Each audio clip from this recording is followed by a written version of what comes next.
NBC News senior national security correspondent Courtney Kube is live at the Pentagon. So, Courtney, what exactly will these troops be charged with doing in Portland? And what's the fine line that they need to tread in terms of what's legal and what isn't?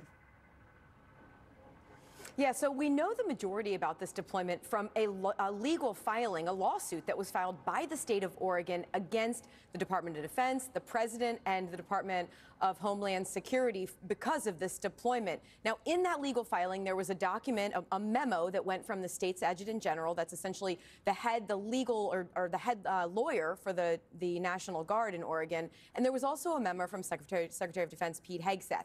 Now, in those, they say that up to 200 members of the Oregon National Guard would be deployed for up to 60 days. Now, the mission itself will look very similar to what we saw in Los Angeles. They are supposed to be protecting federal facilities and federal personnel.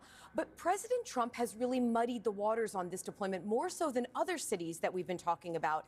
And that's because of his social media posting last weekend where he said he was authorizing the full force of the military here, and because of that comment at the speech at Quantico on Tuesday, where he seemed to open up the possibility of having National Guard troops training in cities around the country, even potentially in Portland. So the big question now is, what will this deployment, what will this mission actually look like when it begins? But at the bottom, line here, at the end of the day, we are seeing sort of this incredible military presence within an American city. So what has the response been from that American city or even from the governor of Oregon?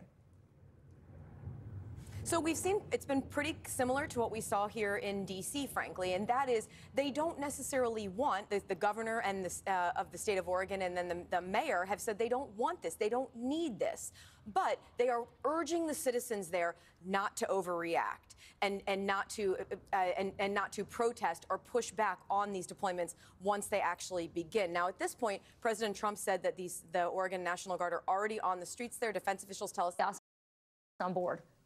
Yeah, Vicki, whether you call it norovirus or the stomach flu, I mean, this is not what you want for your vacation, right? So this is spread through direct contact with either contaminated